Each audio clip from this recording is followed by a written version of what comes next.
What's happening, people? I go by the name of D-Boy Dio. Me, myself, Mansour Bello. And of course, we've got another exciting edition of Come Chop Fridays for you today. Got a special guest.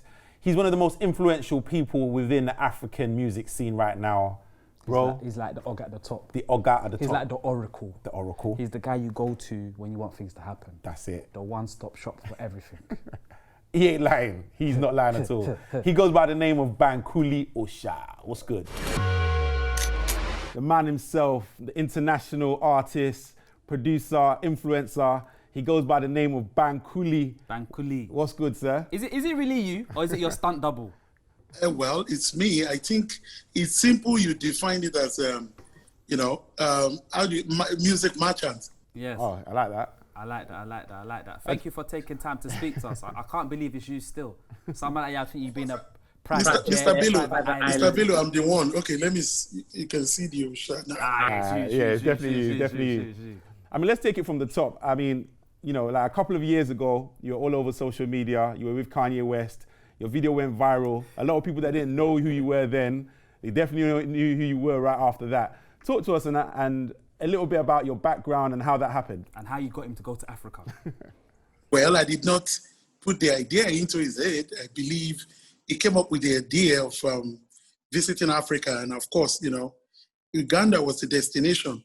But for my own part, I think I was in London at that time, around August, trying to shoot the video for one of the songs of one of the artists I was managing at that time when I received the mail that Bankulli, you have to meet us in Uganda. So from August, I pretty much knew about the trip. And for me, I didn't just go alone. I actually went with two Nigerian sound engineers. Okay. And for now, it's a big experience for them because they did not just only meet Kanye, they were able to work with his own team and of course gain experience. As a matter of fact, the guy that mixed and mastered Burna Boy's African Giant and this present album was on that trip, and he was able to, share ideas with those guys. For me, I believe, it was just an important, trip that I had to make because he felt I'm from Africa, I'm from Nigeria, I'm a friend, very good friend, and he's coming to town. It makes sense Bankulli must be there for whatever good reason that is very important. So that's the reason why I'm there. I mean, let's talk about the Gift album. I mean, you're officially Grammy nominated now. I think that deserves a round of applause. Do you know what I mean? So, I mean, talk to us about that. Talk to us about that journey. What was it like being in company of people like Beyonce, making an amazing album that actually traveled like globally all over the world? What was that process like? What I would first say is that whatever you do in life, it doesn't matter if you're selling granite or you're selling sand. Yeah. Always always learn to be better than the next man. Absolutely. I mean, not just being better, I mean, be the best of the best of the best. For me, I know a lot of people see it as, oh, you're in the midst of these people. How do you carry yourself? I believe it's all from my background. The training was right. I started singing from age 4. I've been exposed to all kind of musical instruments you can think of in this world, how to use, how to operate. And those are part of me. Those are innate, those are organic talents that I've learned over years with uncountable experience. So they were hidden there. They were there. And when I find myself managing artists, of course, you're going to be in some situation where you find an artist that is singing off key. So I should be able to, put you through that guy. No. You are very comfortable in singing in key C, or you're good with key F and stuff like that. So those are part of the extra that comes with, associating with Bankulli. And for me, going to LA I believe it was more of God, because really a lot of stuff that I've done for people over the year in either, building their talents, their career, their music, their catalog, they've made billions from it. Sometimes we make small, sometimes we do not make any. I believe God wanted to compensate me for what I've done. I believe that's the way I see it. Yeah. Because my journey to LA was totally to have a meeting with somebody, You understand what I'm saying? And I got to LA, the person, his phone was not even going through. Wow. You can imagine traveling all the way from Nigeria to LA, and the reason why you are there, you cannot even get through via call. That's about 16 hours. Wow. Exactly, And for many people, and of course, it's natural with you human beings, you'll be frustrated. But I was not frustrated because I just picked myself up. I'm like, okay, I'm going to make use the best of views of this, trip. Yeah. And I started hitting all my friends up, both with both chief A&Rs that work with all those international labels.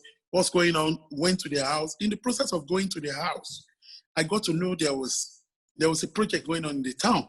Yeah. And they were all doing the same project too. So me being around, they were like, oh, Bankulli, come and do chant on my music. So I was doing all that. So I had an idea something was going on. But how God just make it just perfect was that I saw Vanessa Amadi on my Instagram story. And I hit her up. I'm like, oh, you are in LA. So you are enjoying LA. You are not even looking forward to even say hello to me, Abi. So she said, no, I'm just quite busy. I'm in so location.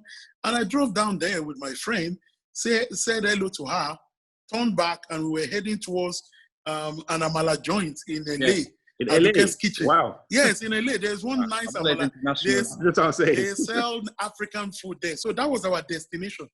And we were held up by the traffic light. And I saw a call back from Vanessa. Bankulli, how are you? Please, can you turn back? I'm like, turn back? I just drop you off. So I, in my own thinking, I thought she forgot something in the car. I was looking back. I said, you didn't forget anything? He said, no. Please, turn back. And I told my friend, guy, you see that woman we just dropped off? Yeah. Said we should turn back. And he said, yeah, no problem. But we're going to miss that amala. I said, don't worry. Yeah. We'll find something else. We'll find something else to eat. So we drove back to where I dropped Vanessa. Yeah. And she called me back again that I should come inside alone. You can imagine.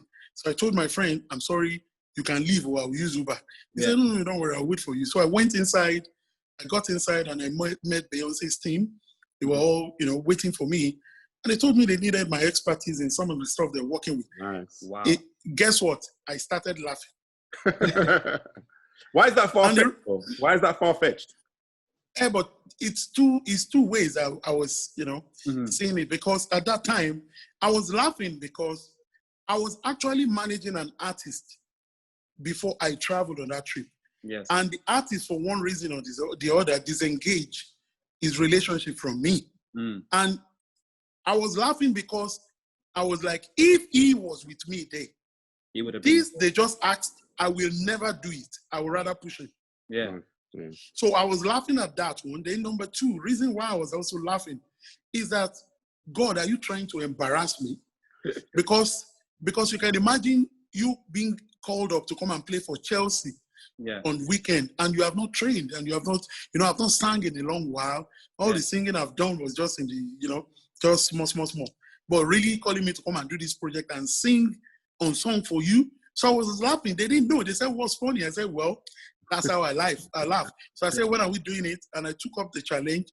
And so the glory goes, It was not something that was planned. I was there for a total different reason. And guess what? After recording with them for like 2 weeks, the person I came to see hit me up. And I went to see him. You understand? So you can see that sometimes, preparation is key. When it mixed with luck, then it becomes you're a lucky man or you're a lucky person. Absolutely. D-Boy, I think we need to start doing the kind of prayers that Bankulli is doing and use them as a point of contact. Because that favor that you have, I need it. We both need it. We need that shower of blessings. But trust me, the favor is just there. Yeah. It's just timing. Yeah. When the time comes, there's nothing you can do to change what God has planned for you. I never wanted this. I just want to be behind the scene. So D-Boy, are we charging them for this? No, this one's for free. This one's for free. Okay, cool. So guys, you can hear the gems Bankulli dropping. As a personal favor, me and D-Boy, we're going to allow you to go and run. Get your notepad, get your pen, and quickly come back. We're going to take a break, but quickly come back, okay?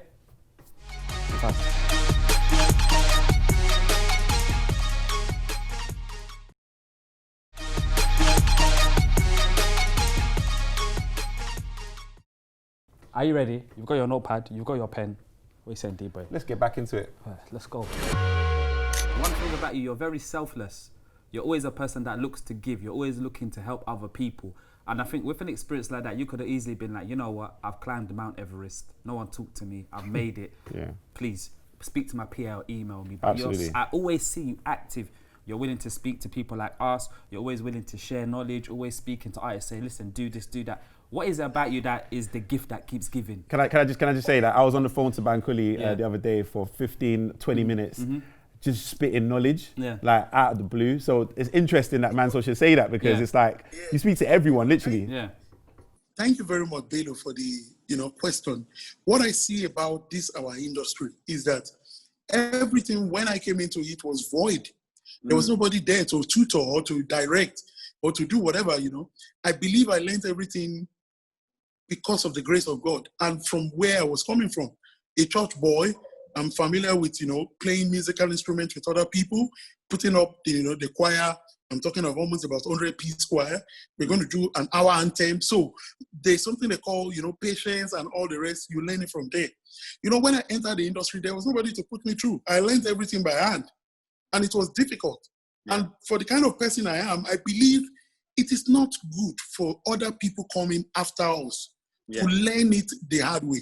Absolutely. If I can reduce, the pain of the next man by sharing information with you, why should I hold on to that? After all, God gave us breath and He gave us life free. And we sin every day and we kneel down to beg for forgiveness. Yeah, and He forgives us, No, tomorrow is not assured. We wake up tomorrow, we should give thanks to God. Why should I think because I've experienced something bad, I should allow the next person to experience? That's horrible. You understand? I'm not wired like that. I think the training is from my dad. My dad is a teacher, and my dad is a disciplinarian. And I believe I learned that from him, A selfless man. He chose to be a teacher rather than go and work in oil and gas because he wants to train his children. You can imagine we are 5 in numbers, and we're all doing very well in our own different ways of life. So I believe there's no point holding information that can help the next man. You understand what I'm saying? It is possible that same information will be what will bring money from that next man to you. So that's how life is. And moreover, we're in it together. I've got to ask you, obviously you've reached a position now where, I don't know why it's taking you so long, to be fair, to put out your own single. And it's actually doing the rounds now. It's doing a lot of numbers. Gbemiro, if you haven't heard it, guys, go get that right now. It's streaming on all different platforms. But you've actually now done a remix. Obviously, you've done the initial song with World, and now you've done the remix. I mean, talk to us about that. Is this going to be an ongoing remix? Are you going to get another person to do another remix after? Where's country to country? Where's Gbemiro going to go? Let me just start with Gbemiro. Gbemiro as a song, basically it was not planned. I was in London in a studio session with Malik Berry and Nonso Amadi. And somehow during the session, Malik stepped out to go to the toilet, bathroom. And when he stepped out, Nonso played the beat. And I started singing, Gbemiro, Gbemiro, Gbemiro. And it was lost. It was like, that sounds fresh, Bankulli, let's record it. And that's how we recorded it. Really, it's not as if I can't sing. It's not as if I don't do or have not done songwritings for people. But, for me, I believe I was called for something, higher than that. I mean, impacting people, sharing stories, helping people to drag up. I remember people were saying, what's your relationship with the band? You manage the band. No, I did not just manage the band. I met the band when he had nothing, no follower. I met him at the time when he was trying, I virtually plugged him. That's the word. You understand what I'm saying? And eventually metamorphosed into being his manager. So I am like that. I believe I'm structured like that to share parts of myself, to let other people grow. Yes, it can be positive or negative on me, but I believe that's how life is. Absolutely. Even Jesus came because of us. Not everybody accepted him. Yeah. So for life or for things that I do, for Gbemiro was not, I didn't plan to release a single, but it came at a time when we were just in the studio. I sang it. It sounded very beautiful. Malik Berry came back to the room. He said, I love what I just heard. Now, Bankulli, you better release this thing. You should have got Malik Berry to jump on it with you, man. That would be a nice remix, another version. The funny part, Malik really some body of work. Free Your Mind. My vocals is on the song. Oh, nice. Free Your Mind. And we have a song that is coming out together too. Me, I don't mind laying my vocals on a remix as well. We can make it official. I don't mind. What happened with Gbemiro remix was that, I felt the one with World was beautiful. And a lot of people around the world, they were like, Bankulli, we want that kind of sound too. Yeah. And for me, I believe French-speaking countries are also huge, as well as, the Western Africans and things like that. And, enlisting Hero. He has one kind of impeccable voice texture. the best way we can all unify our side, because I like doing that too, trying to unify people with everything I do was, music. Absolutely, and I feel like the francophone African countries are actually making a lot of noise within Afrobeats right now. They're coming up, so it was a good move. It was a good move. They've always been there. Afrobeat came, pushed them to the back. Now they're back. We're all enjoying the grace together. That's what I'm saying. Last but not least, Bankulli, you're a person that you seem to just stumble upon blessings. So what's the next blessing you're gonna stumble upon? I see you going Nollywood. I can really see Bankulli going actually Hollywood. Hollywood. He's on his past Nollywood. Well, if I'm invited, I will do. I will represent everybody well. Well, I'm working on a documentary called Chronicles of Afrobeat. Dio, I've spoken to him about it. Okay. And the essence of it is that, it is high time we start documenting what we've been doing. It's a difficult start. I've been on this for like 2 years. Wow. As you can hear my voice, I'm still filming. We've discovered so many, secrets and informations that will help unborn generation. Example, a lot of conversations have happened where people argue between Afrobeat and Afrobeats. Yeah. Fela and Nicola Pokuti is not around to make the definition proper for us now. You understand what I'm saying? But guess what? I was able to stumble on 2 people, very important 2 people. They are still alive. They are over 80 years old. And they gave me the right information that is even easier, Bankulli. Afrobeat at that time was weaponized politically to conscientize, to give people knowledge about, government governance in Africa by Fela.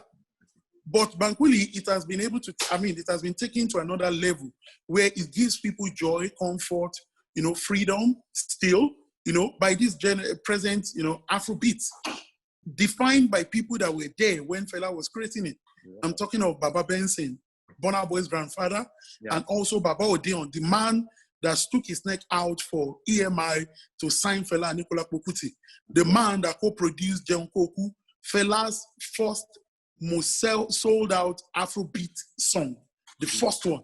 You understand what I'm saying? Yeah. The man that, that worked with Fela over the years before his death. So you imagine sitting down with those people that have been there from the 50s, 60s, 70s, 80s, 90s, 2000.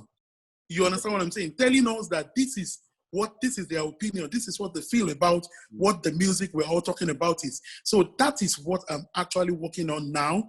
I want to make sure, I know we can't get all the details, but we want to put something together that people across the world, in diaspora, in Africa, in Nigeria, can look at as resource material to Absolutely. Go up to listen to watch, to enlighten, so that people don't come from outside to tell our stories. That has happened to us so many times. So I'm working passionately on that, and also working on music, and also still contributing to people's music career, either home, abroad, Zoom, FaceTime. Anyway. Bankulli for president. Bankulli for president. Bankulli for president. Up Bankulli. And both of you for vice president. Listen, we want to thank you so much for joining us on Come Chop Fridays with Yanga TV. We appreciate you. Thank you. And myself and Mansour will be waiting for the Osha t-shirt and hoodie. Yes. When you're ready, just ship that over to us so we can represent for you. And to feature on the documentary, we're ready. We're available. We're good to go. The beauty of it is that Osha is being produced in London. So what I'll do is that we'll hook you guys up. It's very important. You guys wait too. Let us know. Big bro. No problem. We thank you so much. We appreciate you. Gbemi Rose now out on all platforms. Go stream that. Go listen to that. We salute you. Respect. Thank you, my brother. Thank you. Bankulli for president. I'm telling you, Bankulli for president for real. See, that man, he could be a mayor, he could be a pastor, he could be a president. Listen, I don't even mind, he could even be my dad. The wisdom that he had there, yeah? Dropping gems. He took it from beyond entertainment to I even feel like a better person listening to him. I'm not even lying. I think he's definitely a global icon. He's doing bits and he inspires a whole generation. So shout out to him, man. Bye. You know what I mean? Mansour Bello. D-Boy Dio. Nothing but heavyweights when it comes to Come Chop Friday. Yanga TV. You know the vibes. You know the vibes.